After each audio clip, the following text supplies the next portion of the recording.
Joint قسم کا کوئی کمپیوٹر ہوگا، ہر فرد نوع بشر آدم کی ہر نسل کا اس میں پورا کارنامہ زندگی محفوظ ہوگا۔ آپ کو معلوم ہے جیسے کمپیوٹر کے اوپر ایک بٹن دبتا ہے اور وہ سب آ گیا، اور ایک بٹن دبے گا اس کا پورا جو چھپ کر بھی آ گیا۔ ایک ایک فرد کی پوری زندگی کا ریکارڈ موجود ہے۔ جیسا کہ میں نے کئی بار عرض کیا، ان چیزوں کا ماننا اب جتنا آسان ہو گیا ہے، آج سے 100 برس پہلے ماننا اتنا آسان نہیں تھا۔ کس قدر گہرے ایمان بالغیب کی ضرورت تھی۔ آج تو یہ چیزیں ہمارے حساب کتاب میں آ رہی ہیں، چھوٹے چھوٹے سے بٹن کی طرح کا تو ٹیپ ریکارڈر ہوتا ہے کہ آپ سے ملنے کے لیے کوئی آیا ہے، آپ کو پتہ ہی نہیں، اور اس کا جو بٹن ہے، جو کوڈ کا آپ بٹن سمجھ لیں، وہ ٹیپ ریکارڈر ہے، وہ آپ کے ساتھ جو گفتگو ہو رہی ریکارڈ ہو رہی ہے، آپ کو پتہ ہی نہیں۔ جو صورتحال یہ ہو چکی ہے، ذرا لگائیے کہیں پر اور آپ کو معلوم ہوگا کہ آپ کی ساری گفتگو سن لیجیے آپ۔ تو یہ ساری ریکارڈنگ ہے، ہر چیز محفوظ ہو رہی ہے، اعمال نامے میں ہر شے موجود ہے۔ ووضع الکتاب، اور وہ لا کر اعمال نامہ رکھ دیا جائے گا، کہیں سے وہ کمپیوٹر شاید کس جگہ پر ہے، اور وہاں سے وہ انسٹال جو ہے وہاں سے لا کر میدان حشر میں ٹکایا جائے گا۔ ووضع الکتاب فتری المجرمین مشفقین مما فیہ، تم دیکھو گے اب مجرموں کو ڈر رہے ہوں گے، کانپ رہے ہوں گے کہ اس میں کیا کچھ ہے۔ وَيَقُولُونَ، اور وہ کہتے ہوں گے یا ویلتنا، ہائے ہماری شامت، ما لہذا الکتاب، یہ کیسا اعمال نامہ ہے، لا یغادر صغیرۃ ولا کبیرۃ، اس نے تو کسی چھوٹی سی چھوٹی بات کو نہیں چھوڑا، نہ کسی بڑی بات کو چھوڑا، الا احصاها، مگر یہ کہ اس کو محفوظ رکھا ہوا ہے۔ اس نے تو مائنیوٹس ڈیٹیلز کو بھی omit نہیں کیا ہے۔ کیسا یہ اعمال نامہ، ما لهذا الكتاب لا يغادر صغيرة ولا كبيرة إلا أحصاها ووجدوا ما عملوا حاضرا، ما عملوا، اور وہ پائیں گے جو بھی عمل انہوں نے کیا ہوگا اسے موجود۔ ولا يظلم ربك أحدا، تیرا رب کسی پر ظلم نہیں کرے گا، یہ تمہارے اپنے اعمال ہیں۔ اب دیکھیے یہاں 6 رکوع ختم ہوئے، 7واں رکوع شروع ہو رہا ہے، اور 7ویں رکوع کی پہلی آیت سورہ بنی اسرائیل میں بھی یہی تھی، وَإِذْ قُلْنَا لِلْمَلَائِكَةِ اسْجُدُوا لِآدَمَ فَسَجَدُوا إِلَّا إِبْلِيسَ، بالکل ٹھیک درمیان میں سورہ بنی اسرائیل میں بھی 12 رکوع اس کے ہیں، 12 رکوع اس کے ہیں۔ سورہ بنی اسرائیل کی 111 آیات ہے، سورہ کہف کی 110 آیت ہے، یعنی یوں سمجھیے کہ نہایت حسین، متوازن، ہر اعتبار سے بہت ہی خوبصورت جوڑا ہے۔ اس کی نسبت زوجیت جو ہے اس سورہ بنی اسرائیل اور سورہ کہف کی بہت نمایاں ہے۔ میری ایک کتاب ہے، وہ اس میں آخری جو ہے اسی پر بحث ہے، قرآن حکیم کی صورتوں کا اجمالی تجزیہ، جس میں کہ اس کی نسبت زوجیت کو میں نے بڑی تفصیل کے ساتھ، اگرچہ بڑی اختصار ہے لیکن جامعیت کے ساتھ بیان کر دیا ہے۔ وَإِذْ قُلْنَا لِلْمَلَائِكَةِ اسْجُدُوا لِآدَمَ فَسَجَدُوا إِلَّا إِبْلِيسَ، اور یاد کرو جب کہ ہم نے کہا تھا فرشتوں سے کہ جھکو آدم کے سامنے، سجدہ کرو آدم کو، تو ان سب نے سجدہ کیا لیکن نہیں کیا ابلیس نے۔ کان من الجن، اب یہاں وہ حقیقت کھول دی گئی جو بقیہ 6 جگہوں پر نہیں ہے، وہ جنات میں سے تھا۔ فَفَسَقَ عَنْ أَمْرِ رَبِّهِ، فا یہاں پر اب علت کو ظاہر کر رہا ہے۔ فرشتہ کبھی بھی اللہ کے حکم سے سرتابی نہیں کرتا، فرشتہ اللہ کے حکم کی نافرمانی نہیں کرتا۔ یفعلون ما یؤمرون لا یعصون اللہ ما امرهم، تو یہ جو نافرمانی اس نے کی ہے اس کی وجہ یہ ہے کہ وہ فرشتوں میں سے نہیں تھا، جنات میں سے تھا۔ کان من الجن ففسق عن امر ربه، تو اس نے وہ نکل بھاگا اپنے رب کے حکم سے، یہ نافرمانی کی اپنے رب کے فرمان کی۔ افتتخذونه وذريته اولیاء من دونی، تو سوچو اے اولاد آدم، کیا تم اس کو اپنا ولی بناتے ہو اور اس کی نسل کو، اس کی اولاد کو، اس کے چیلوں چاٹوں کو، اس کے ایجنٹوں کو، ان سے دوستیاں گاٹتے ہو، من دونی، مجھے چھوڑ کر۔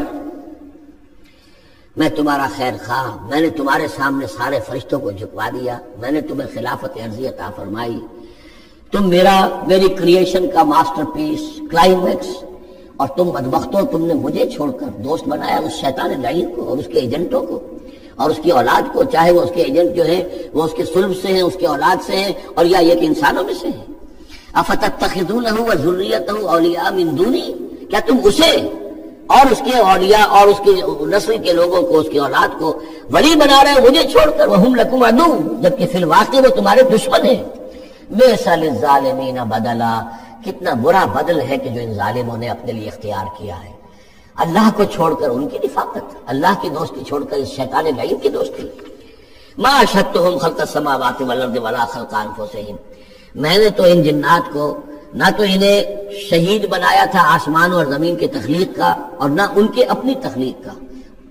وما كنت متخذ المضلين عضدا، اور میں ایسے بہکانے والوں کو اپنا مددگار نہیں بنایا کرتا. یہ جو تم نے ان کو میرے برابر بنا دیا، اس کو مجھے چھوڑ کر انہیں ولی بنا لیا، ان کی دوستی کر رہے ہو، تو آسمان کی اور زمین کی تخلیق میں بلکہ خود ان کی تخلیق میں وہ کوئی اس کے شاہد نہیں ہے. وَيَوْمَ يَقُولُ نَادُوا شُرَكَائِيَ الَّذِينَ زَعَمْتُمْ، اور جس دن کہ اللہ کہے گا کہ پکارو ذرا میرے ان شرکاء کو جن کا تمہیں زوم ہو گیا تھا، تمہیں گمان تھا کہ وہ میرے شریک ہیں. فَدَعُوهُمْ، تو وہ پکاریں گے ان کو. فَلَمْ يَسْتَجِيبُوا لَهُمْ، تو انہیں کوئی جواب نہیں دیں گے. وَجَعَلْنَا بَيْنَهُمْ مَوْبِقًا، اور ان کے درمیان ہم ہلاکت والی گھاٹی حائل کر دیں گے، خلیج حائل کر دیں گے کہ وہ جو شرکاء چاہے اولیاء اللہ ہی ہوں اور چاہے وہ انبیاء ہوں اور چاہے فرشتے ہوں، لیکن وہ کہ خلیج حائل ہوگی ہلاکت کی، وہ ان کی مدد کے لیے یا ان کی بات سن کر ان کی سفارش کرنے کے لیے نہیں آ سکیں گے. وَرَأَى الْمُجْرِمُونَ النَّارَ، اور مجرمین جو ہیں ظالم گناہگار کافر وہ دیکھیں گے آگ کو کہ اب یہ ہے جس میں ہمیں جھونکا جانا ہے. فَظَنُّوا أَنَّهُمْ وَاقِعُوهَا، اور انہیں یقین ہو جائے گا کہ اب وہ اس میں ڈال دیے جائیں گے. وَلَمْ يَجِدُوا عَنْهَا مَصْرِفًا، وہ نہیں پائیں گے اس سے کہیں بھی بھاگنے کی کوئی جگہ، اس سے انحراف کی کوئی راستہ. وَلَقَدْ صَرَّفْنَا فِي هَذَا الْقُرْآنِ لِلنَّاسِ مِنْ كُلِّ مَثَلٍ، یہ آیت جو کہ تو سورہ بنی اسرائیل میں بھی آیت نمبر 89 ہے، وہاں یہاں یہ آیت 54 ہے، لیکن فرق کیا ہے؟ وہاں ہے وَلَقَدْ صَرَّفْنَا فِي هَذَا الْقُرْآنِ مِنْ كُلِّ مَثَلٍ، وَلَقَدْ صَرَّفْنَا فِي الْقُرْآنِ، وہاں الفاظ کا تھوڑا سا فرق ہے. وَكَانَ الْإِنسَانُ أَكْثَرَ شَيْءٍ جَدَلًا، ہم نے اس قرآن میں کل مثالیں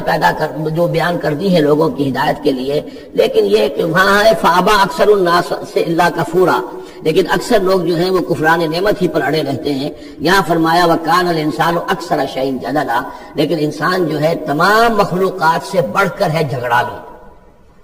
وَمَا مَنَعَ النَّاسَ أَن يُؤْمِنُوا، یہ الفاظ بھی جو کہ تو سورہ بنی اسرائیل میں بھی آئے تھے. وَمَا مَنَعَ النَّاسَ أَن يُؤْمِنُوا، آیت نمبر 94 ہے یہ وہاں. وَمَا مَنَعَ النَّاسَ أَن يُؤْمِنُوا إِذْ جَاءَهُمُ الْهُدَىٰ وَيَسْتَغْفِرُوا رَبَّهُمْ، اور نہیں روکا لوگوں نے کو ایمان لانے سے جبکہ ان کے پاس ہدایت آ گئی کہ وہ استغفار کرتے اپنے رب سے. إِلَّا أَن تَأْتِيَهُمْ سُنَّةُ الْأَوَّلِينَ، وہاں آیا ہے إِلَّا أَن قَالُوا أَبْعَثَ اللَّهُ بَشَرًا رَسُولًا، کہ ان کو ایمان سے روکنے والی ان کا یہ خیال تھا کہ کیا اللہ تعالیٰ نے انسان کو رسول بنا کر بھیجا ہے. یہاں فرمایا إِلَّا أَن تَأْتِيَهُمْ سُنَّةُ الْأَوَّلِينَ، ان کو جو روکا گیا ہے. وَمَا مَنَعَ النَّاسَ أَن يُؤْمِنُوا إِذْ جَاءَهُمُ الْهُدَىٰ، یہ جو رک گئے ہیں جب ہدایت ان کے پاس آ گئی کہ ایمان نہیں لا رہے اور استغفار نہیں کر رہے. إِلَّا أَن تَأْتِيَهُمْ سُنَّةُ الْأَوَّلِينَ، مگر یہ کہ ان پر آ کر رہے گی اب وہی جو پہلوں کا جو انجام ہوا تھا وہی ان کے اوپر بھی مسلط ہوگا. أَوْ يَأْتِيَهُمُ الْعَذَابُ قُبُلًا، یا یہ کہ عذاب ان کے سامنے آ جائے گا. وَمَا نُرْسِلُ الْمُرْسَلِينَ إِلَّا مُبَشِّرِينَ وَمُنذِرِينَ، یہاں پہ جمع کے سیغے میں آ رہا ہے. سورہ بنی اسرائیل میں واحد کے سیغے میں آیا تھا آخری رکوع میں. وَمَا أَرْسَلْنَاكَ إِلَّا مُبَشِّرًا وَنَذِيرًا، اور ہم نے نہیں بھیجا ہے محمد آپ کو مگر مبشر اور نذیر بنا کر. یہاں جمع کے سیغے میں وَمَا نُرْسِلُ الْمُرْسَلِينَ إِلَّا مُبَشِّرِينَ وَمُنذِرِينَ وَيُجَادِلُ الَّذِينَ كَفَرُوا بِالْبَاطِلِ، اور یہ کافر جو ہیں یہ جھگڑتے ہیں کفر بالباطل، جھوٹ کے لیے، جھوٹ کی طرف سے. لِيُدْحِضُوا بِهِ الْحَقَّ، تاکہ اس کے ذریعے سے حق کو بچلا دیں، حق کو ٹلا دیں، حق کو شکست دے دیں. یہ جھگڑ رہے ہیں، دلیل بازی کر رہے ہیں، مناظرے کر رہے ہیں، حجتیاں کر رہے ہیں. وَيُجَادِلُ الَّذِينَ كَفَرُوا بِالْبَاطِلِ لِيُدْحِضُوا بِهِ الْحَقَّ وَاتَّخَذُوا آيَاتِي وَمَا أُنذِرُوا هُزُوًا، اور انہوں نے میری آیات کو اور جو انہیں انذار کیا گیا، خبردار کیا گیا، اس کو ہنسی مذاق اور ٹھٹھا بنا لیا ہے. وَمَنْ أَظْلَمُ مِمَّنْ ذُكِّرَ بِآيَاتِ رَبِّهِ، اس شخص سے بڑھ کر ظالم کون ہوگا جسے اس کے رب کی آیات کے ذریعے سے نصیحت کی جائے، یاد دہانی کرائی جائے. فَأَعْرَضَ عَنْهَا، پھر بھی وہ اعراض کرے ان آیات الہیہ سے. وَنَسِیَ مَا قَدَّمَتْ يَدَاهُ، اور بھول جائے کہ اس کے دونوں ہاتھوں نے آگے کیا بھیجا ہوا ہے، کیا کرتوت ہے جو بھیجے ہوئے ہیں. اگر تو ایمان لے آتا، ان آیات سے استفادہ کرتا، اپنے پر پچھتاتا، توبہ کرتا، اس دنیا ہی میں اپنے سابقہ گناہوں کی اللہ تعالیٰ سے معافی لے کر جاتا. لیکن یہ کہ یہاں تو صورت یہ ہے کہ وَمَنْ أَظْلَمُ مِمَّنْ ذُكِّرَ بِآيَاتِ رَبِّهِ، اسے تذکیر کی گئی، نصیحت کی گئی اس کے رب کی آیات سے. فَأَعْرَضَ عَنْهَا، اس نے اعراض کیا. وَنَسِیَ مَا قَدَّمَتْ يَدَاهُ، اور بھولے رہا وہ کہ کیا کچھ اس نے آگے بھیجا ہوا ہے، کیا جھاڑ جکار جو ہے اس نے عاقبت کے لیے تیار کیا ہوا ہے. إِنَّا جَعَلْنَا عَلَىٰ قُلُوبِهِمْ أَكِنَّةً أَن يَفْقَهُوهُ، یہ مضمون بھی آ چکا ہے سورہ بنی اسرائیل میں. حجابا مستورا، اور ہم نے ان کے دلوں کے اوپر جو ہے پردے ڈال دیے ہیں. انا جعلنا علی قلوبہم اکنۃ لیفقہوہ، ہم نے ان کے دلوں کے اوپر پردے ڈال دیے ہیں کہ اسے سمجھ نہ پائیں، وفی آذانہم وقرا، اور ان کے کانوں میں ہم نے ثقل پیدا کر دیا، بوجھ پیدا کر دیا کہ یہ سن نہیں سکتے، وَإِن تَدْعُوهُمْ إِلَى الْهُدَىٰ، اور اگر آپ پکاریں گے انہیں ہدایت کی طرف دعوت دیں گے، فَلَن يَهْتَدُوا إِذًا أَبَدًا، تو یہ کبھی بھی ہدایت پانے والے نہیں ہیں۔ یعنی اب ان کے دلوں پر مہر لگ چکی ہے، اب اللہ تعالیٰ کا وہ جو قانون ہے ہدایت و ضلالت کا، اس کی جو آخری دفعہ ہے وہ ان کے اوپر لگ چکی ہے، ان کے اوپر اپلائی ہو چکی ہے۔ وَرَبُّكَ الْغَفُورُ ذُو الرَّحْمَةِ، اور آپ کا رب جو ہے بہت بخشنے والا ہے، بہت رحمت والا ہے۔ لَوْ يُؤَاخِذُهُم بِمَا كَسَبُوا لَعَجَّلَ لَهُمُ الْعَذَابَ، اگر وہ جو کچھ بھی ان کی کمائیاں ہیں، جو کرتوت ہیں، ان کے اوپر فوراً مواخذہ کر لیتا تو بہت جلدی ان کو عذاب جو ہے بھیج دیتا۔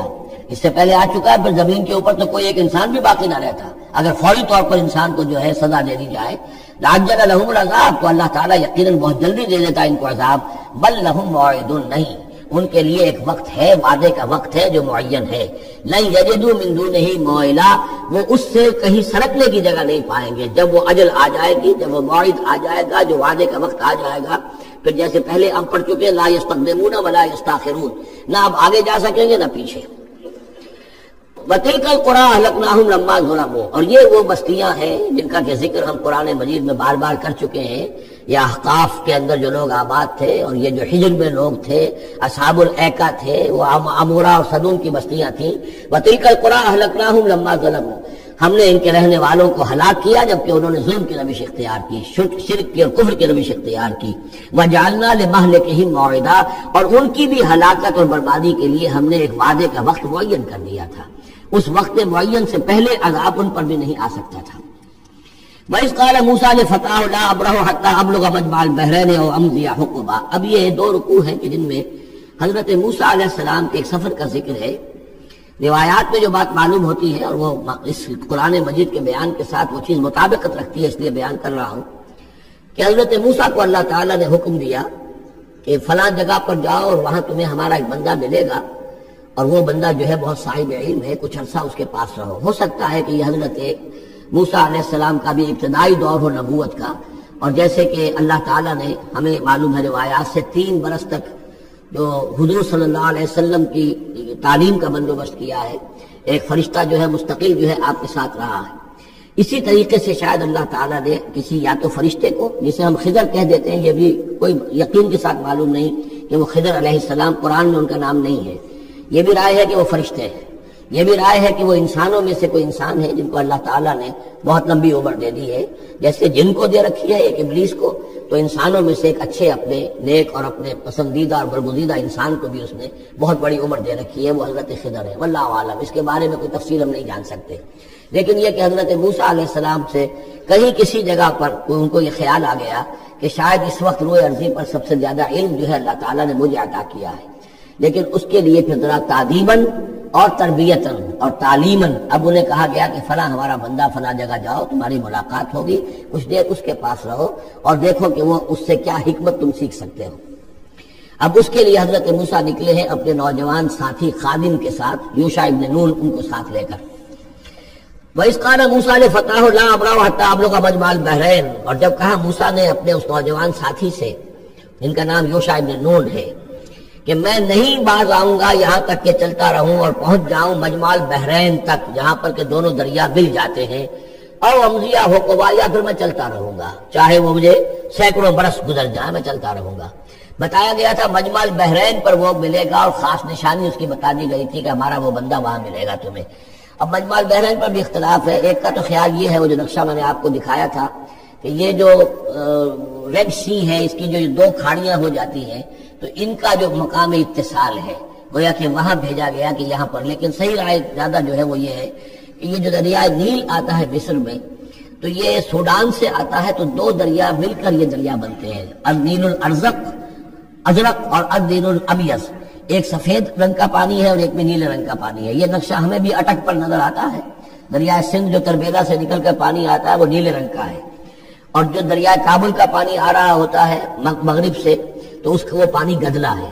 اور کافی دور تک پھر ہمیں نظر آتا ہے کہ یہ دریائے کابل کا پانی چل رہا ہے گدلے رنگ کا، اور یہ صاف صاف پانی جو ہے دریائے سندھ کا چل رہا ہے۔ تو اسی طرح کا معاملہ وہاں پر ہے، نیل جو ہے نیلا نیل اور سفید نیل، النیل الازرق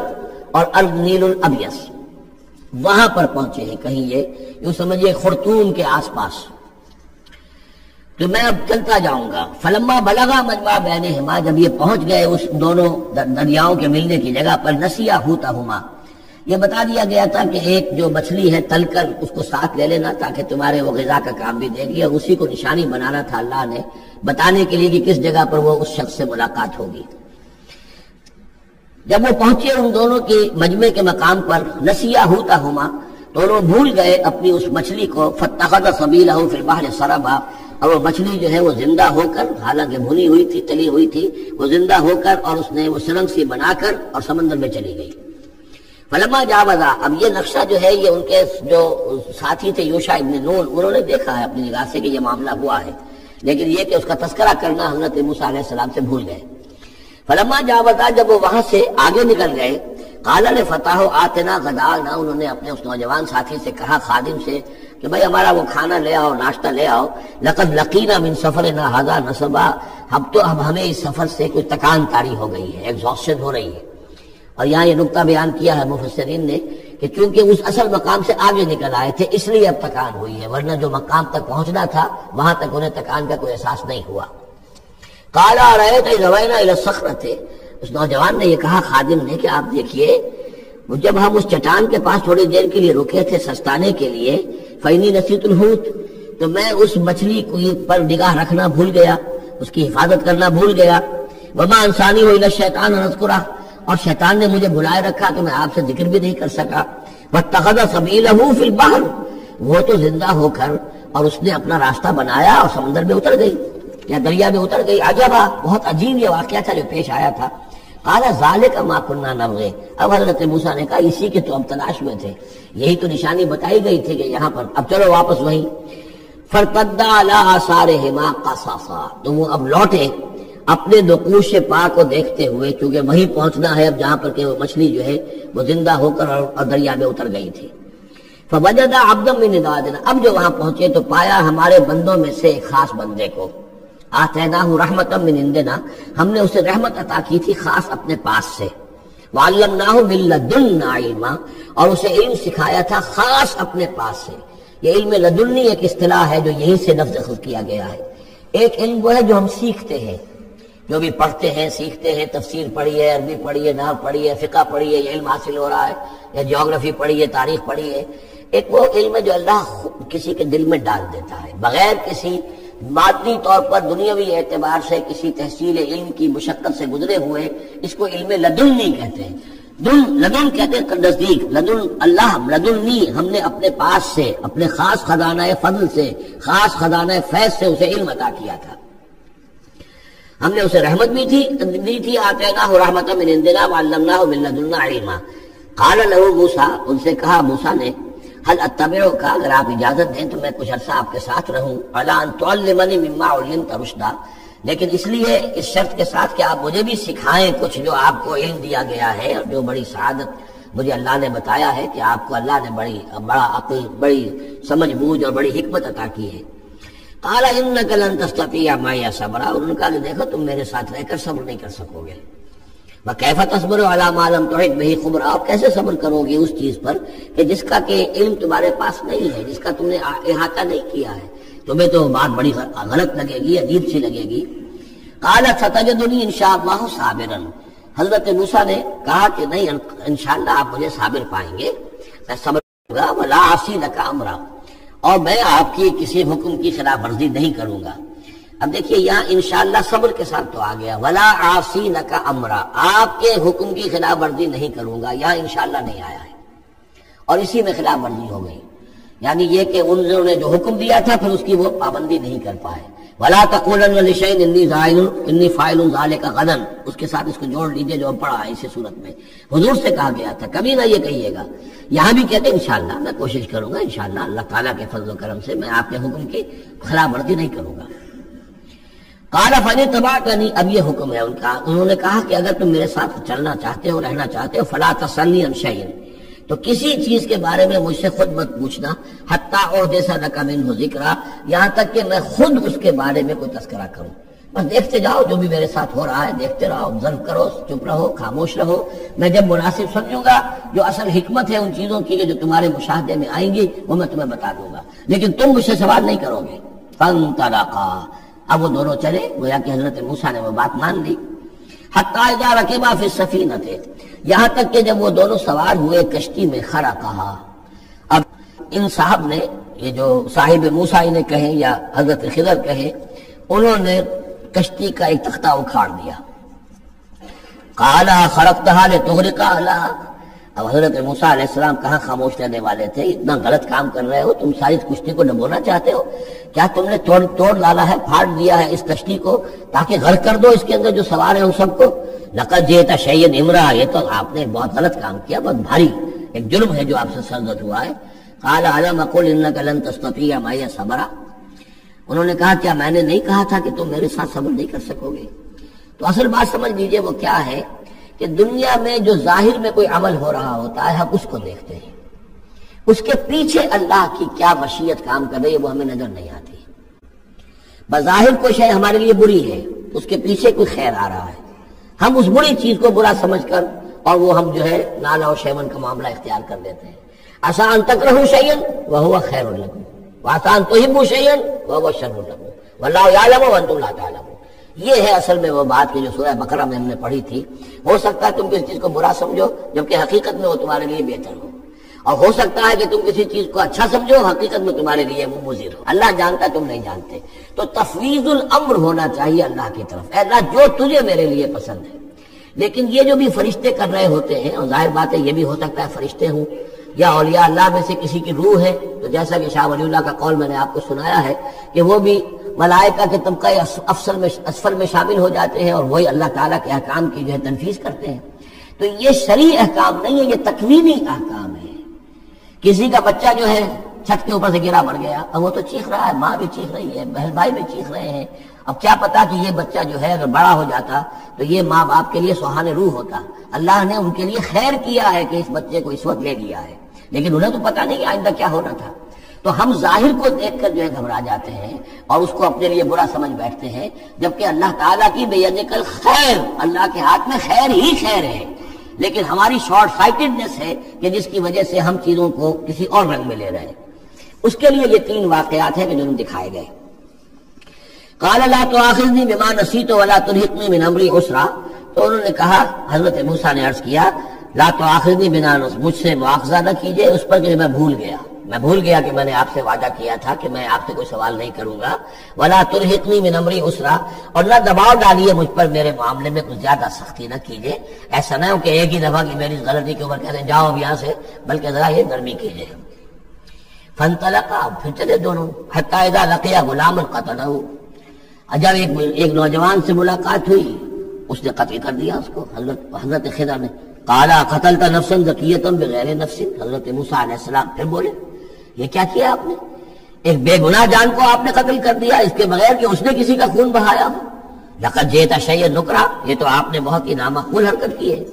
قال الم انک لن تستطیع معی صبرا، اب انہوں نے ذرا ڈانٹ کے انداز میں کہا الم اقل لک، کیا میں نے نہیں کہا تھا تم سے کہ تم میرے ساتھ صبر نہیں کر سکو گے؟ قال ان سألتک عن شیء بعدها فلا تصاحبنی، حضرت موسیٰ نے عرض کیا کہ اچھا ٹھیک ہے، اب اگر تیسری مرتبہ مجھ سے غلطی ہو جائے، دوسری مرتبہ اور مجھے معافی دے دیں، اگر اب میں اس کے بعد کوئی آپ سے سوال کروں تو پھر ٹھیک ہے، آپ مجھے اپنے ساتھ نہ رکھیے گا، فلا تصاحبنی، پھر یہ کہ میں اپنا راستہ لے لوں گا۔ قد بلغت من لدنی عذرا، میری جانب سے آپ نے جو ہے حجت قائم کر دی ہے اور آپ عذر جو ہے اب آپ کر سکتے ہیں کہ آپ مجھے اپنے ساتھ نہ رکھیں، یعنی خطا میری ہے۔ فانطلقا، پھر چلے، حتی اذا اتیا اہل قریۃ استطعما اہلھا، اور جب یہاں تک کہ وہ پہنچے ایک بستی والوں کے پاس، وہاں انہوں نے ان سے چاہا کہ وہ انہیں کھانا کھلائیں، مسافر جیسے ہوتے ہیں کہ بھائی ہم لوگ آئے ہیں، مسافر ہیں، آپ کی بستی میں آئے ہیں تو ہمیں کھانا کھلائیے۔ فابوا ان یضیفوہما، تو وہاں کی بستی والوں نے، وہ ایسے کچھ کٹھور اور شقی لوگ تھے، انکار کر دیا ان کی ضیافت سے، انہیں کچھ کھانے کو نہیں دیا۔ فوجد فیہا جدارا، وہاں انہوں نے دیکھا ایک دیوار، یرید ان ینقضہ، کہ بالکل گرنے کو ہے، ٹوٹنے کو ہے، گرنے کو ہے۔ فاقامہ، تو وہ حضرت خضر نے اس کو سیدھا کر دیا، بنا دیا اور سیدھا کر دیا، مضبوط کر دیا۔ قال لو شئت لاتخذت علیہ اجرا، تو تو حضرت موسیٰ نے پھر کہا کہ اگر آپ چاہتے ہیں اتنے ناہنجار لوگ، انہوں نے مسافروں کو کھانا تک نہیں دیا اور آپ نے بغیر مزدوری لیے ہوئے ان کا کام کر دیا، ان کی دیوار سیدھی کر دی، لو شئت لاتخذت علیہ اجرا، آپ اس پر اجرت طلب کرتے ہیں ان سے، اور یہ جو اجرت سے جو ہے بہرحال ہم جو ہے کچھ نہ کچھ کھاتے پیتے۔ قال ھذا فراق بینی و بینک، کہ بس یہ اب میرے اور آپ کے درمیان اب علیحدگی کا وقت ہے۔ سأنبئک بتأویل ما لم تستطع علیہ صبرا، اب میں تمہیں بتائے دیتا ہوں اصل راز اور حقیقت ان چیزوں کا جس پر کہ آپ صبر نہ کر سکے۔ اما السفینہ، جہاں تک اس کشتی کا معاملہ ہے، فکانت لمساکین یعملون فی البحر، تو یہ ان مزدوروں کی ملکیت تھی کہ جو دریا میں محنت کرتے ہیں، جیسے کشتی ہے ادھر سے ادھر اتار دیا، دو پیسے لے لیے، ایک پیسہ لے لیا، یہ مزدوری کر رہے ہیں، ان کے لیے گویا کہ کمائی کا اور ان کے معاش کا یہی ذریعہ ہے۔ فأردت أن أعيبها، میں نے یہ چاہا کہ اس کو عیبدار کر دوں۔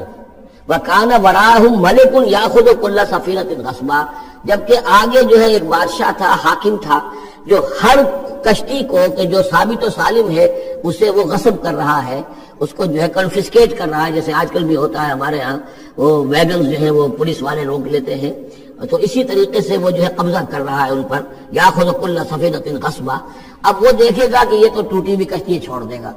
تو کشتی میں ایک تختہ لگا دینا تو آسان کام ہے، پوری تختی جا رہی تھی، تو میں نے ایک تختہ جو ان کا جو ہے توڑ دیا ہے تاکہ اسے ناقص سمجھ کر وہ بادشاہ جو ہے اسے ریجیکٹ کر دے، اس کشتی کو نہ لے، تو ان مزدوروں کی پوری کشتی بچ جائے۔ ایک تختہ توڑنے سے تختی بچتی ہے،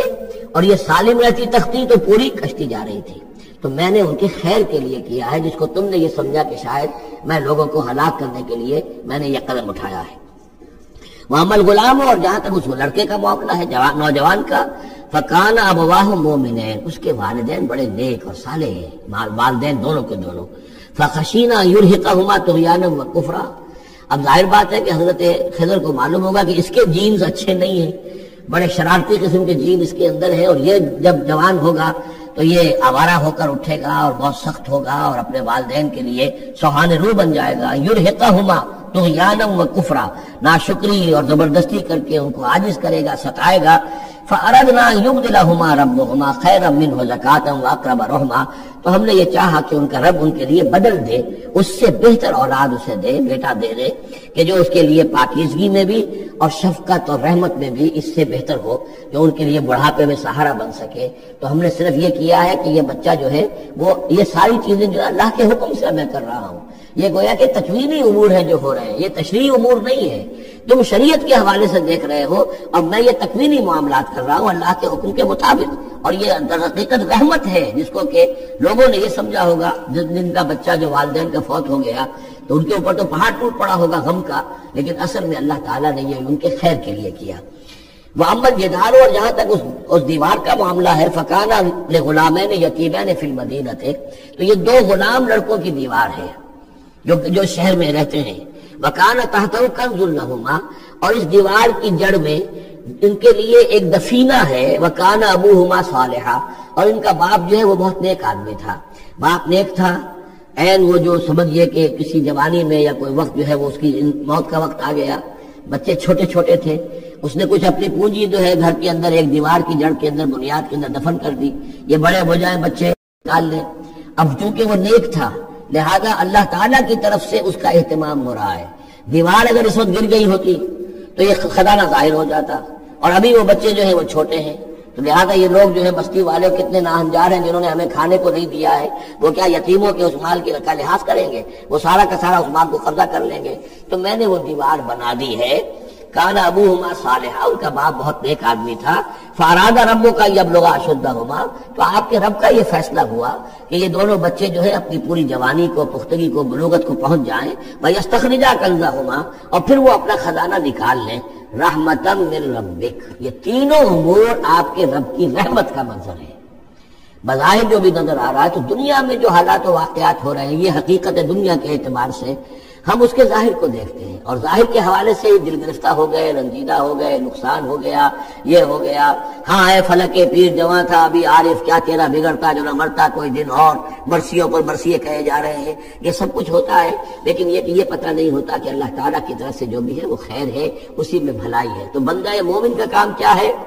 تفویض الامر الی اللہ، اپنے معاملات کو اللہ کے حوالے کر دے، راضی برضائے رب، جو اللہ کی طرف سے آیا کہ ہر ساقی ماریخ عین الطاف است، رحمت من ربک، یہ سب کچھ رحمت تھا، رحمت ہے آپ کے رب کی طرف سے، وما فعلتہ عن امری، یہ میں نے اپنے جی سے نہیں کیا ہے، میرا فیصلہ نہیں ہے۔ یعنی یہ جو بھی تھے، چاہے فرشتے تھے اور چاہے کوئی نیک انسان ہے جنہیں اللہ نے بہت لمبی زندگی دے دی ہے، چاہے یہ کوئی روح ہے کہ جو انسانی شکل میں پھر آ گئی ہے، کہ جو اللہ تعالیٰ نے کسی ولی اللہ کی روح کو جو ہے وہ طویل زندگی دے رکھی ہے، کوئی بھی ہے، اس سے کوئی فرق واقع نہیں ہوتا، لیکن یہ کہ وہ در حقیقت کارکنان قضاء و قدر کی فوج میں ریکروٹ ہو گئے، وہ جو فیصلے کر رہے ہیں، جس کی تنفیذ کر رہے ہیں، اس کا شریعت سے تعلق نہیں ہے، وہ تکوینی امور ہے اللہ تعالیٰ کے۔ ذالک تعویل ما لم تستطع علیہ صبرا، یہ ہے تعویل، یہ ہے اصل حقیقت، یہ ہے اصل راز ان چیزوں کا جس پر کہ اے موسیٰ تم صبر نہ کر پائے۔ وَيَسْأَلُونَكَ عَنْ ذِي الْقَرْنَيْنِ قُلْ سَأَتْلُو عَلَيْكُمْ مِنْهُ ذِكْرًا، صدق اللہ العظیم۔ ذوالقرنین کے بارے میں آپ کو بتا چکا ہوں کہ ان کا نام تاریخ میں جو مشہور ہے وہ کیخسرو یا سائرس، اور انہی سے اصل میں ایران کی عظمت کے دور کا آغاز ہوا تھا۔ چنانچہ تقریباً میں سمجھتا ہوں کہ شاید 25-30 سال پہلے کی بات ہے، جب شہنشاہ ایران،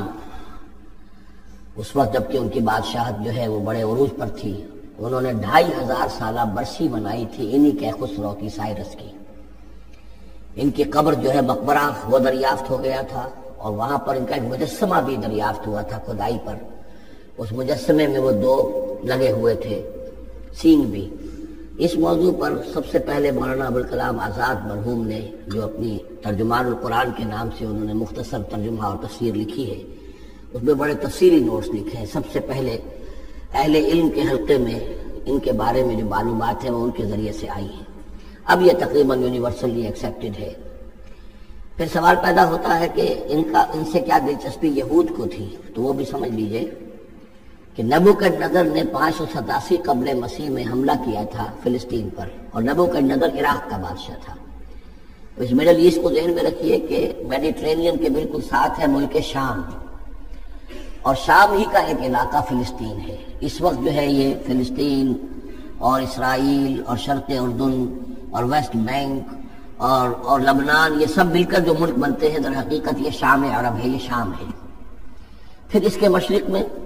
یہ عراق عرب یا عراق ہے، اور اس کے مشرق میں پھر ایران ہے۔ تو عراق کا بادشاہ تھا جس نے حملہ کیا تھا یروشلم پر، تباہ و برباد کیا، اور ان کو قیدی بنا کر لے گیا۔ کیپٹیوٹی کا دور ان کا تقریباً 150 برس کا ہے، لیکن اس عرصے میں ایران میں یہ شخصیت ابھری کیخسرو کی یا سائرس کی۔ اس نے پھر فتوحات کا دائرہ شروع کیا، تو سب سے پہلے عراق کو فتح کیا، بیبیلونیا کو، اور یہاں پر جو یہ اسیر تھے یہودی، ان کو اجازت دے دی کہ تم واپس جاؤ، اپنا یروشلم آزاد کرو، اپنے جا کر آباد کر لو دوبارہ۔ تو گویا کہ یہ محسن ہیں ان کے، ذوالقرنین جو ہے ان کے محسن ہیں، جن کی وجہ سے، کہ جن کے ذریعے سے اللہ تعالیٰ نے انہیں بیبیلونیا یعنی عراق کی کیپٹیوٹی، جو اس کی اسارت کا دور تھا، اس کو ختم کیا، آزادی ملی، اور پھر یہ واپس آئے۔ حضرت عزیر علیہ السلام کے ساتھ قافلہ آیا ہے، اور وہ تقریباً پھر انہوں نے آ کر یہاں اثر نو اس شہر کو بھی آباد کیا، اور ہیکل جو ہے حضرت سلیمان علیہ السلام کا بنایا ہوا جو عبادت خانہ تھا، اس کو دوبارہ تعمیر کیا۔ اس اعتبار سے ذوالقرنین جو ہے وہ ان کی تاریخ میں ایک معروف شخصیت ہے۔ تاریخ سے معلوم ہوتا ہے کہ انہوں نے پھر ایران کی پہلی حکومت کو کنسولیڈیٹ کر کے پارس اور مادہ کو ملا کر ایک سلطنت ایران بنائی۔ پھر ان کی فتوحات کے 3 دائرے ہیں۔ مغرب کی طرف میڈیٹرینین تک پورا علاقہ فتح کر لیا، مشرق میں پھر یہ ہمارا جو مکران تک کا علاقہ ہے، یہ سارا کا سارا علاقہ ایران کے ساتھ ہی ملتا ہوا ہے، بلوچستان، مکران، یہ پورا علاقہ انہیں فتح کیا۔ ایک مہم ان کی شمال کی طرف گئی، بحیرہ کیسپین جو ہے، اور ادھر سے جو بلیک سی ہے، بحیرہ اسود، ان دونوں کے درمیان جو پہاڑی سلسلے ہیں، یہ شمال کی طرف جو ہے تیسری مہم گئی۔ جیسے کہ حضرت عمر رضی اللہ تعالیٰ عنہ کے عہد میں بھی 3 لشکر نکلے تھے مسلمانوں کے جزیرہ نما عرب سے، ایک لشکر شام سے ہوتا ہوا پھر مصر کی طرف گیا ہے، ایک لشکر عراق سے ہوتا ہوا ایران کی طرف گیا ہے، اور ایک لشکر سیدھا شمال کی طرف گیا ہے، اور کوہ کاف تک جو ہے، جس کو کوکیشیا کہتے ہیں، وہاں تک کی فتوحات حاصل کی مسلمانوں نے۔ تو تقریباً یہی سمجھیے کہ ایک بلو پرنٹ تھا جو کہ یعنی ہمارے اس دور خلافت راشدہ سے یہ سمجھیے کہ لگ بھگ کوئی 2000 سال قبل جو ہے یہ واقعہ پیش آیا ہے، یا بلکہ اس سے کم، کوئی 1500 سال قبل یہ واقعہ پیش آیا ہے، اور یہ ذوالقرنین جو ہے یہ یہاں پر ایک بڑی عظیم سلطنت کے بانی بنے ہیں، لیکن نیک آدمی تھے۔ اور معلوم یہ ہوتا ہے کہ یہ اصل میں جو کہانیاں ہیں، یہ ان کے داستانیں ہیں کہ ان کو قتل کیا جانا تھا۔ یہ کہیں شہزادے تھے کسی چھوٹی سی مملکت کے، اور وہاں سے ان کو کسی نے بچایا کسی طریقے سے، اور پھر یہ صحرا میں رہے روپوش، اور وہاں کسی نبی کی تعلیم سے ان کو آشنائی ہوئی ہے۔ ہو سکتا ہے کوئی اسرائیلی نبی ہی کی تعلیم ہو، یہ بھی ہو سکتا ہے کہ زرتشت جو ہے وہ بھی کوئی اللہ کے نبی ہو اور ان کی تعلیم ان تک پہنچی ہو، لیکن خود ان کا کردار جو قرآن پیش کر رہا ہے وہ بہت ایک نیک مومن صالح ایک بندہ مومن اس کا کردار ہے۔ یہ کردار جو ہے کسی بھی درجے میں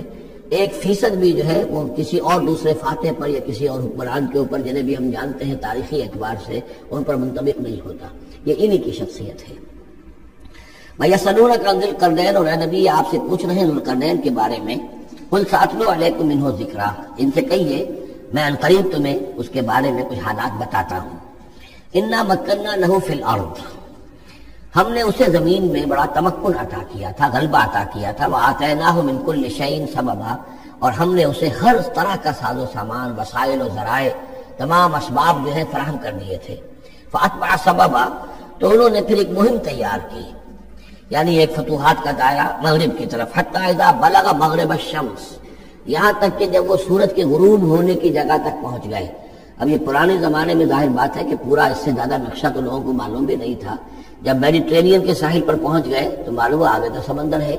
اور سمندر میں پھر آدمی کو محسوس ہوتا ہے سورج ڈوبتا ہوا۔ اگر آپ ساحل سمندر پر کھڑے ہو کر دیکھیں تو معلوم ہوتا ہے سمندر میں سورج ڈوب رہا ہے۔ تو یہ گویا کہ مغرب الشمس بن گیا ان کے لیے، وہ یہ سورج کے ڈوبنے کی جگہ۔ حتی اذا بلغ مغرب الشمس، جب وہ پہنچ گئے سورج کے غروب ہونے کی جگہ، وجدها تغرب في عين حمئة، تو انہوں نے دیکھا اسے ڈوبتے ہوئے، وہ ڈوب رہا ہے ایک بڑے گدلے سے سمندر کے اندر۔ وہ جو وہاں کا سمندر ہے بڑا گدلا سا ہے، یہ ایجین سی وغیرہ جو کہلاتے ہیں، یہ بہت گدلے سے پانی کے ہیں۔ ووجد عندها قوما، اور وہاں انہوں نے ایک قوم کو پایا مراد یہ کہ اس قوم پر انہیں فتح ہوئی، جنگ ہوئی، انہوں نے ان کو شکست دی، اور وہ قوم گویا کہ اب ان کے رحم و کرم پر ان کی گویا کہ وہ محکوم ہو گئی۔ قلنا یا ذوالقرنین، ہم نے کہا ذوالقرنین سے، اب یا تو یہ کہ یہ شاید نبی ہو، واللہ عالم، تو اللہ تعالیٰ کا اس طریقے سے براہ راست ان کو وحی کرنا، لیکن غیر نبی کو بھی اللہ تعالیٰ الہام کے ذریعے سے، جیسا کہ ہم نے دیکھا کہ وہ تو شہد کی مکھی کو بھی لفظ وحی آیا ہے، تو یہاں آیا ہم نے کہا اے قرنین، اور یہ بھی ہو سکتا ہے یہ صورتحال کی تعبیر ہو کہ گویا کہ وہ حالات زبان حال سے یہ کہہ رہے تھے۔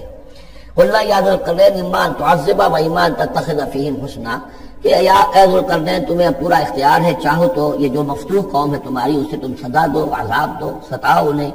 یا یہ کہ تم ان کے اندر اچھی روش اختیار کرو، ان کے ساتھ حسن سلوک کرو۔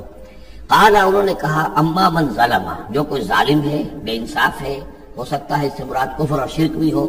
فسوف نعذبہ ثم يرد الى ربہ فيعذبہ عذابا نکرا، تو اسے تو ہم عذاب دیں گے، سزا دیں گے، اور پھر وہ لوٹایا جائے گا اپنے رب کی طرف، پھر اس کا رب اس کو عذاب دے گا جو اصل عذاب ہے، برا عذاب، سخت عذاب۔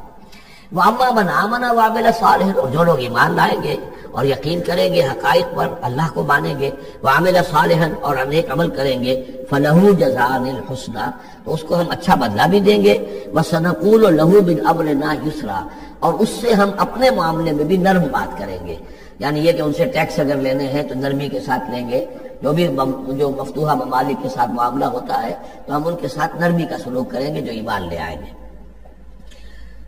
ثم اتبع سببا، مغرب کی طرف سے فارغ ہو کر پھر اب یہ مشرق کی طرف گئے، پھر انہوں نے ایک اور مہم کا بندوبست کیا، حتی اذا بلغ مطلع الشمس، یہاں تک کہ جب وہ سورج کے طلوع ہونے کی جگہ پر پہنچ گئے۔ اب یہ جہاں تک تاریخی طور پر ثابت ہے وہ صرف مکران کے علاقے تک اتنی دور تک آئے ہیں، واللہ عالم، ہو سکتا ہے کہ مکران کے ساحل پر کھڑے ہو کر بھی انہیں محسوس ہوا کہ مثلا یہ سورج جو ہے غروب ہو رہا ہے یا طلوع ہو رہا ہے وہاں سے، مطلع الشمس، تو وہاں جب پہنچے، وجدها تطلع على قوم لم نجعل لهم من دونها سترا، تو انہوں نے پایا اس کو کہ وہ طلوع ہوتا ہے ایک ایسی قوم پر کہ جس کے لیے ہم نے آفتاب سے کوئی اوٹ نہیں رکھی ہے، یعنی یہاں کے جو قبائل تھے، گیڈروسیا وغیرہ یہ کہلاتا تھا اس زمانے کے اندر، یہ وحشی قبائل تھے، ان کو ابھی چھت بنانے کا فن نہیں آیا تھا، یعنی گھر جو ہوتے تھے وہ صرف دیواریں کھڑی ہوتی تھی، کہ جو خالی پلاٹ ہے زمین کا، اس میں یہ دیوار کھڑی ہے، یہ میرا گھر ہے، یہ تمہارا گھر ہے، لیکن گھر میں چھت وغیرہ کا بھی کوئی تصور ان کے ہاں نہیں تھا۔ ظاہر بات ہے کہ چھت ڈالنا جو ہے یہ تو ایک تمدن کے ارتقاء کے دور کی علامت ہے۔ تو وہ بغیر کسی سورج کے سائے کے وہ اپنی زندگی گزارتے تھے۔ کذالک، ایسا ہی ہوا وہاں بھی، یعنی جو پہلے ہوا تھا کہ یہاں بھی معاملہ وہی ہوا کہ اللہ تعالیٰ نے اختیار مطلق انہیں دیا، فتح دی، لیکن انہوں نے یہاں بھی یہی کہا کہ جو نیک لوگ ہوں گے ان کے ساتھ ہم نرمی کریں گے اور جو شریر ہوں گے ان کو سخت سزا دیں گے۔ وقد احطنا بما لدیہ خبرا، اور ہمیں پوری طرح معلوم ہے کہ جو وہاں اس کی خبر ہوئی اور جو بھی حالات وہاں گزرے، جو ماجرا وہاں ہوا۔ ثم اتبع سببا، اب یہ تیسری آ رہی ہے، ثم اتبع سببا، پھر اس نے ایک اور مہم تیار کی، یہ شمالی مہم ہے۔ حتی اذا بلغ بین السدین، یہاں تک کہ جب وہ دونوں پہاڑوں کے درمیان پہنچ گئے، دو دیواروں کے درمیان پہنچ گئے، تو یہ سمجھ لیجئے بحیرہ کیسپیئن داہری طرف ہے مشرق میں، اور بلیک سی بحیرہ اسود، بحر اسود،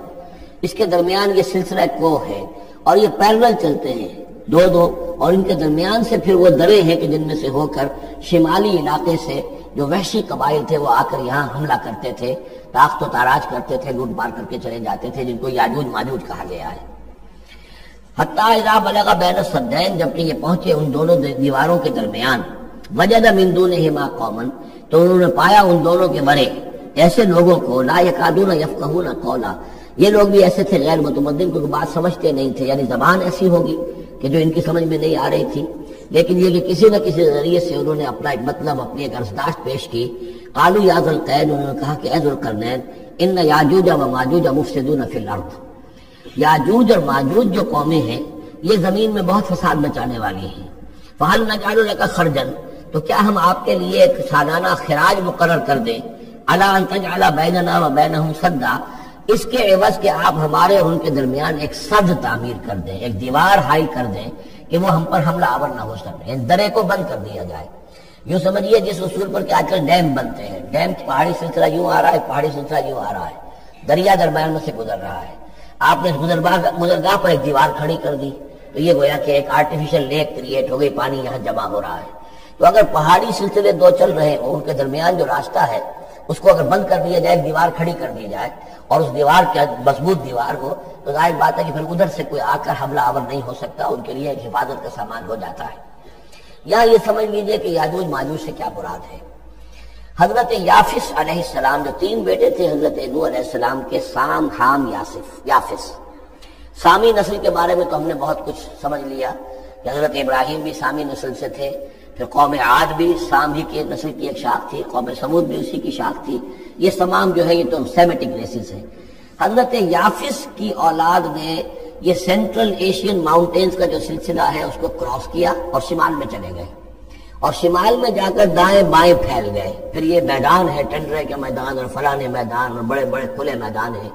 تو گویا کہ ایشیا کو درمیان میں جو سلسلہ ہے کوئی تقسیم کر دیتا ہے، ایک شمالی حصہ ہے، ایک اس کا اس کے جنوبی حصہ ہے، یہ شمالی میں چلے گئے اور جا کر پھر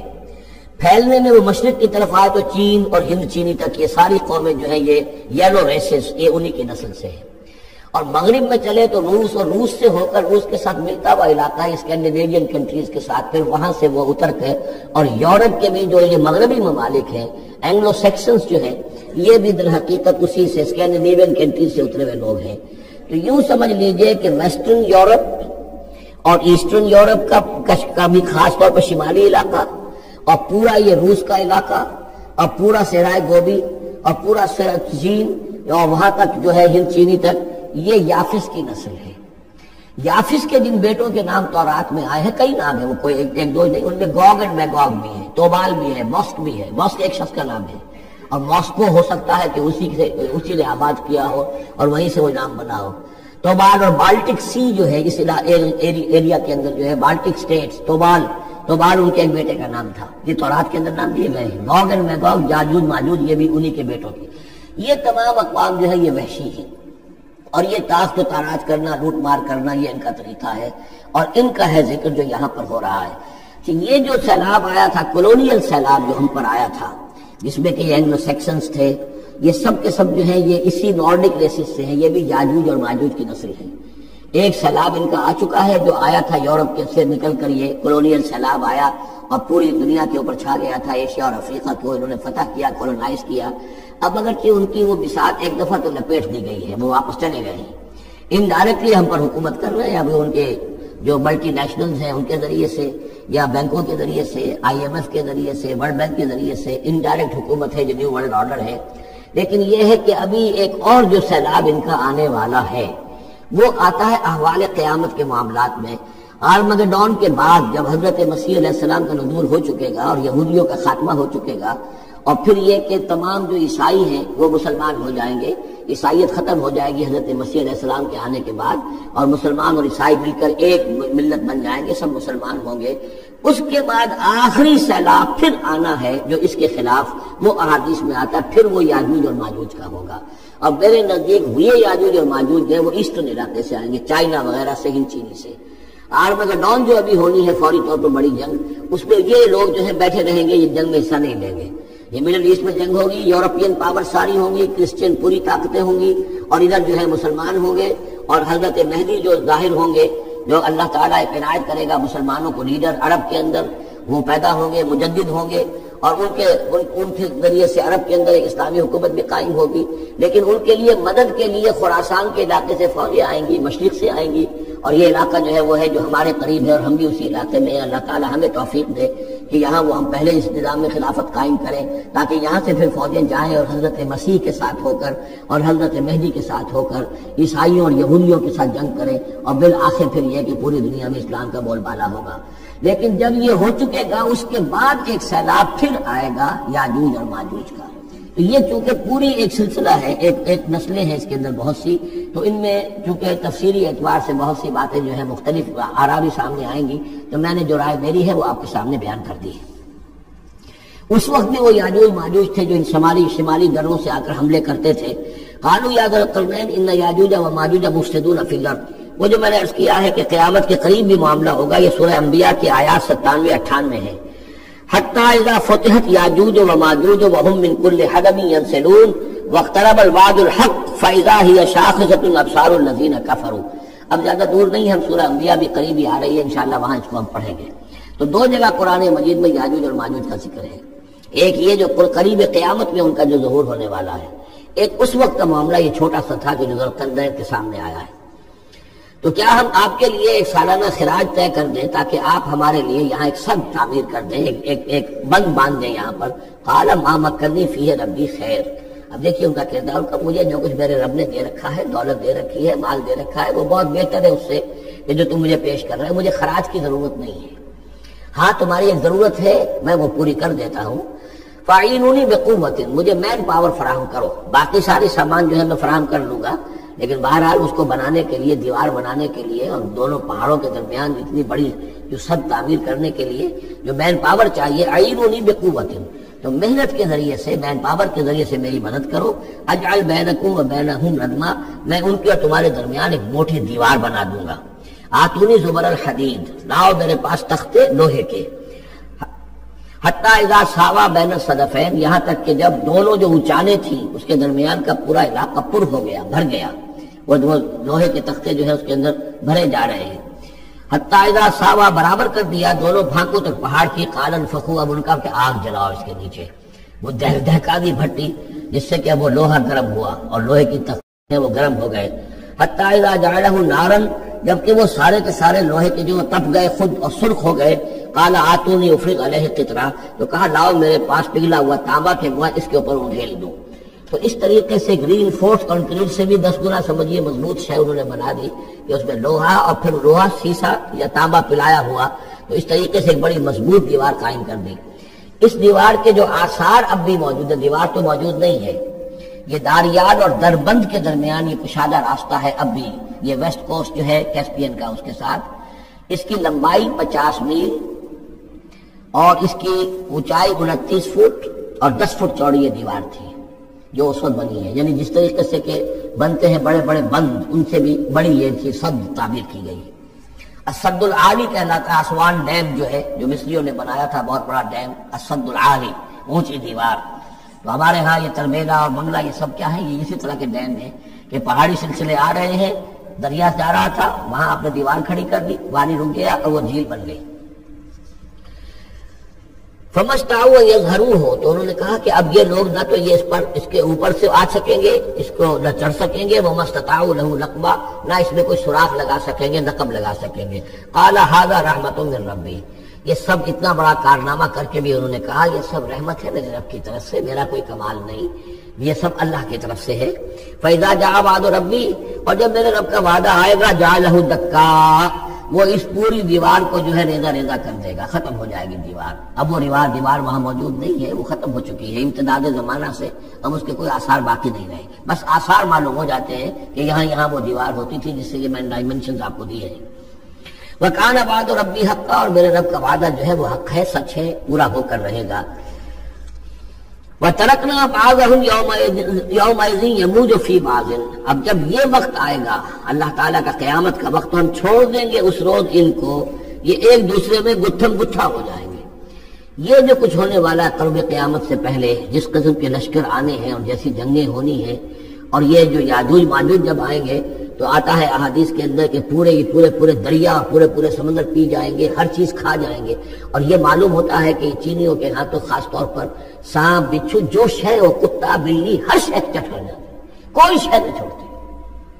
اور میں سمجھتا ہوں کہ شاید آدم خور بھی ہو یہ کہ کسی وقت میں جب ان کو ضرورت پڑے تو آدمی کو کھا جائے، جو کتے کو، بلی کو، سانپ کو، بچھو کو، ہر چیز کو کھا جاتے۔ تو ان لوگوں کا معاملہ جو ہے واقعتاً یہ جب ابھی تو ذرا رکے ہوئے ہیں، کنٹینڈ ہے ایک طرح سے، لیکن ایک وقت میں ان کا بند کھلے گا، اور چونکہ پھر یہ جو ہے تمام چاروں طرف ان کے پہاڑ ہیں،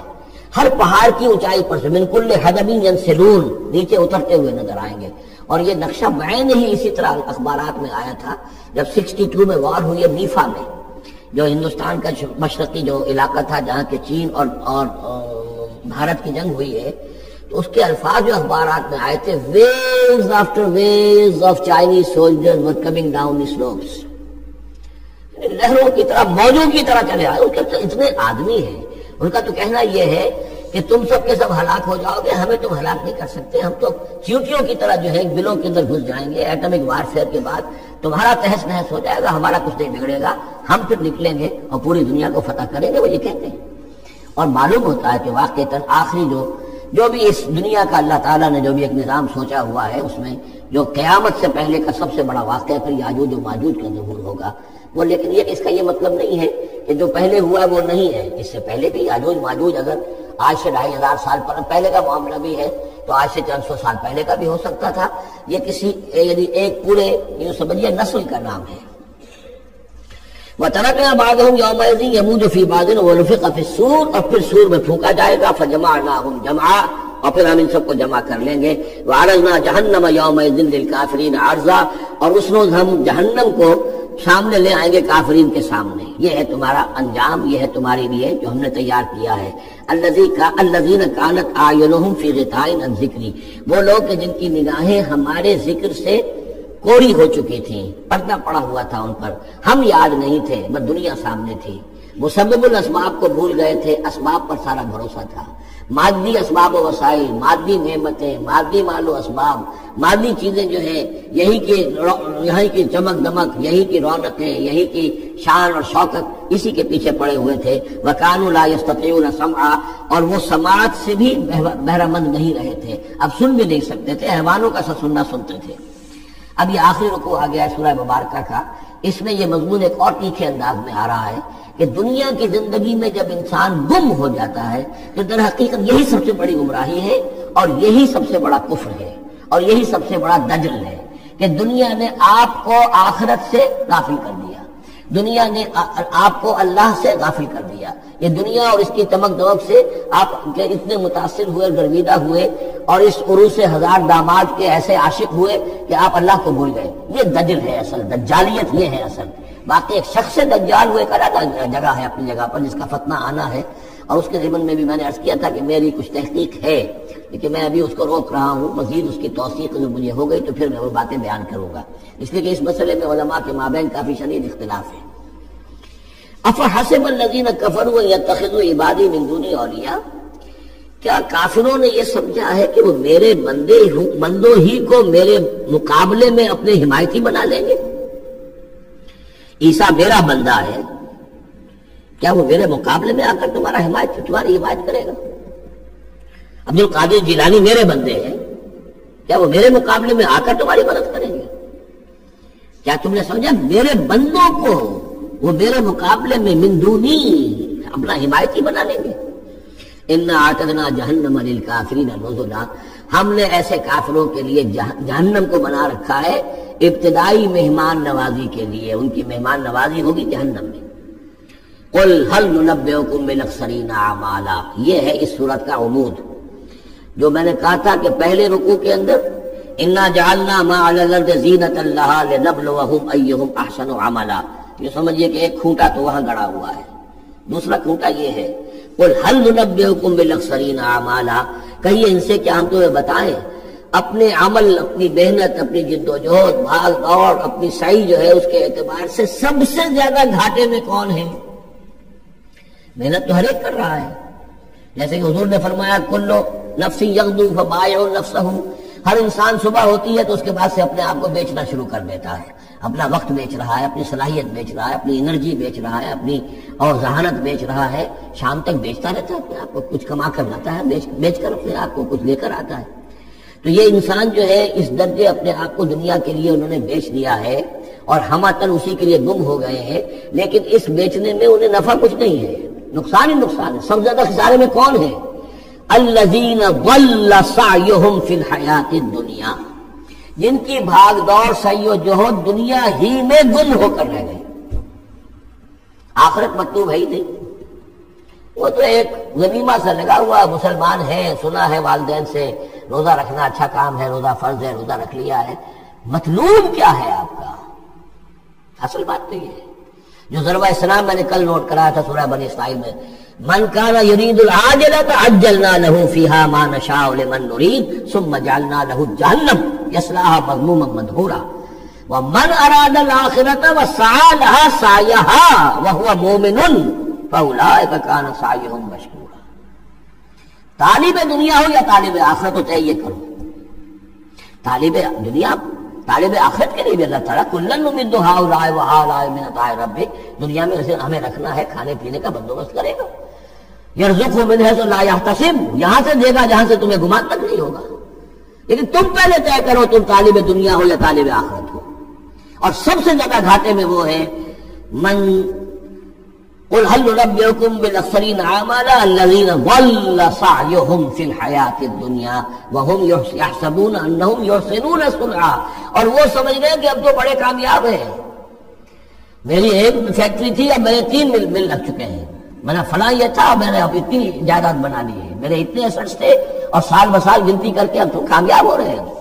وہ سمجھتے ہیں کہ ہم کامیاب ہیں، ہماری محنتیں برابر ہو رہی ہیں، ہماری یہ دن رات کی کوشش جو ہے وہ نتیجہ خیز ہو رہی ہے۔ اولئک الذین کفروا بآیات ربہم، یہ وہ لوگ ہیں جنہوں نے اپنے رب کی آیات کا انکار کیا، چاہے کہتے ہو کہ ہم اللہ کو مانتے ہیں، قرآن کو مانتے ہیں، لیکن حقیقتاً اگر طالب دنیا ہے تو گویا کہ وہ اللہ کی آیات کا انکار کر رہا ہے۔ اللہ تو کہتا ہے اصل زندگی وہ ہے، ان دار الآخرۃ لہی الحیوان، تم اصل زندگی اس کو سمجھے بیٹھے ہو، تو تم نے کہا اللہ کی بات کی تصدیق کی، تم نے تو اللہ کی بات کو جھٹلایا ہے۔ اولئک الذین کفروا بآیات ربہم ولقائہ فحبطت اعمالہم، یہ جو جھوٹی پھوٹی کوئی نیکیاں کرتے ہو اپنے دل کی تسلی کے لیے، جھوٹے تسلی دینے کے لیے، کوئی مسلی کھلا دیے، کوئی غریبوں کا کام ہو گیا، کوئی کسی کے لیے، یہ نیکیاں ہمارے ہاں قطعاً ان کی کوئی حیثیت نہیں، ان کے سارے اعمال اس قسم کی نیکیاں حبط ہو جائیں گی۔ فلا نقیم لہم یوم القیامت وزنا، تو اس دن ہم ان کے لیے قیامت کے دن جو ہے کوئی ان کا وزن قرار نہیں دیں گے، یا ان کے اعمال کو تولیں گے ہی نہیں۔ اعمال تو ان کے تولیں گے جن میں ایمان ہو، جن میں ایمان ہی نہیں ان کا اعمال کیا تولنا ہے؟ فلا نقیم لہم یوم القیامت وزنا۔ اب یہ ہے 2 مقامات جو میں نے کہا ہے کہ ایک کھوٹا وہاں، ایک کھوٹا یہاں، اسی لیے ابتدائی آیتیں اور آخری آیتیں سورہ کہف کی، خاص طور پہ دجالی فتنے سے محفوظ رہنے کے لیے ان کو یاد رکھا جائے، ان کو پڑھا جائے، اور یہ کہ اللہ توفیق دے تو ہر جمعے کو سورہ کہف کی تلاوت کی جائے۔ درمیان میں پھر میں نے بتایا تھا زینت کا لفظ آیا، ترید و زینت الحیات الدنیا، کچھ اور آگے چل کر المال والبنون زینت الحیات الدنیا، یہ زینت دنیا، زیبائش اور آرائش، اور یہ تمہیں اپنے اندر گم کر لیتی ہے، تمہیں نہ خدا کی ہوش ہے نہ آخرت کی ہوش ہے۔ ذالک جزاہم جہنم، یہ وہ لوگ ہیں کہ جن کا بدلہ جہنم ہے، بما کفروا، بسبب اس کے کہ انہوں نے کفر کیا، واتخذوا آیاتی ورسلی ہزوا، اور انہوں نے میری آیات اور میرے رسولوں کو ٹھٹھا سمجھ لیا۔ رسول آ کر یہ کہہ رہے ہیں کہ اصل زندگی وہ ہے، یہ سمجھتے نہیں یہ ہے۔ مان لیا ہوگی آخرت، چلو دیکھا جائے گا، کچھ نہ کچھ تو ہے نا، کچھ نیکیاں بھی ہم نے کر رکھی ہیں اور کچھ بہرحال ہمارے بچانے والے بھی ہیں، ہم سب بھی جو ہیں آخر حضور نے شفاعت ہماری کر ہی دینی ہے۔ جیسے یہودی کہتے تھے کہ ہم تو یہودی ہیں تو ہم تو اللہ کے بیٹوں کے مانند ہیں، چہیتے ہیں، لاڈلے ہیں۔ اب وہ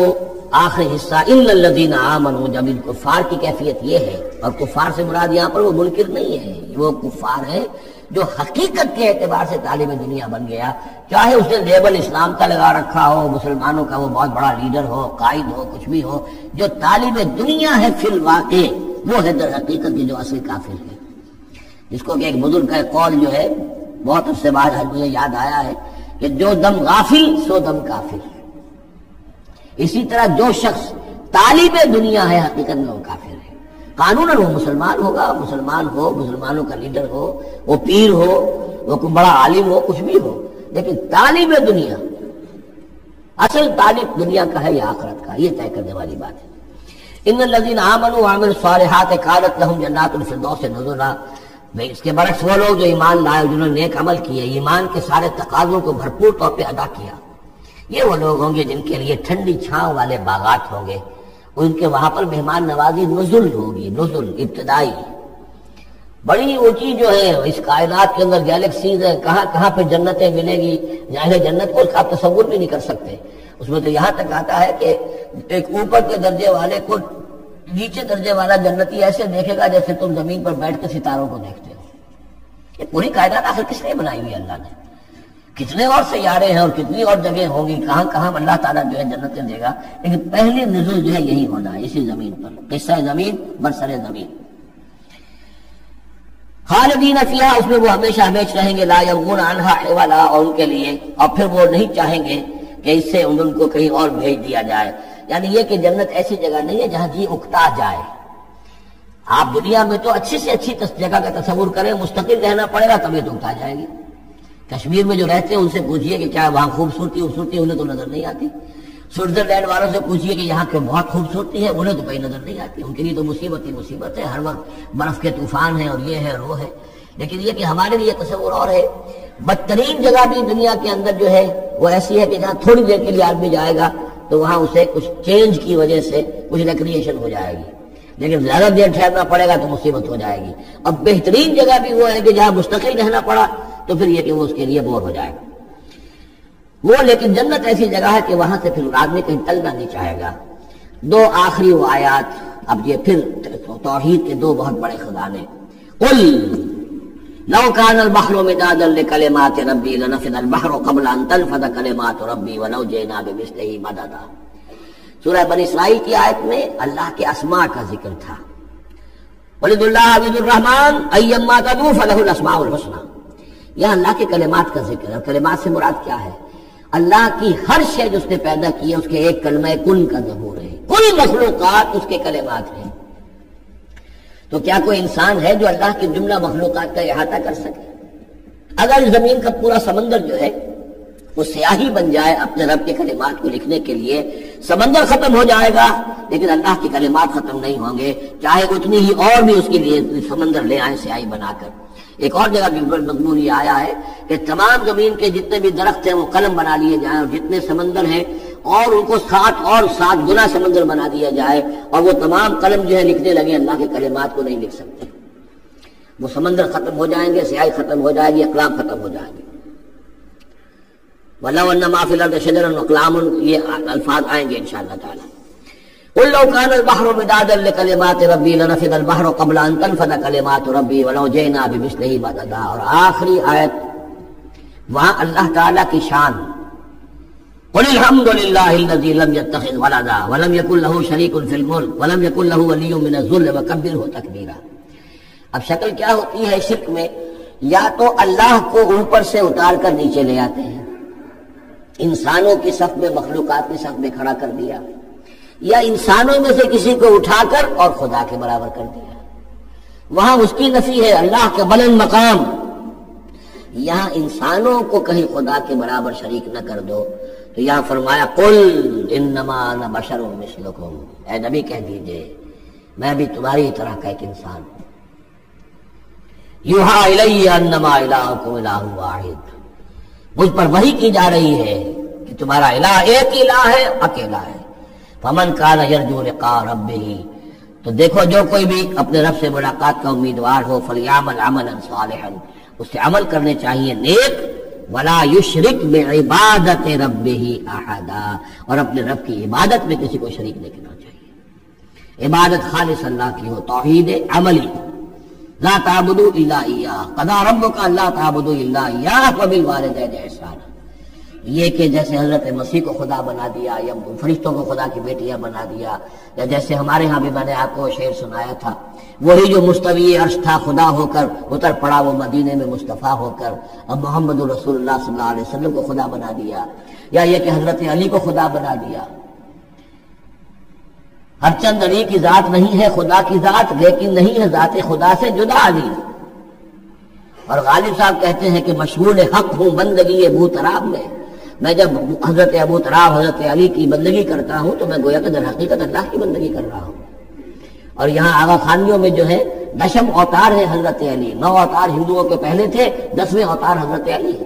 تو یہی کچھ ہوتا ہے۔ قل انما انا بشر مثلکم یوحی الی انما الہکم الہ واحد فمن کان یرجو لقاء ربہ فلیعمل عملا صالحا ولا یشرک بعبادت ربہ احدا۔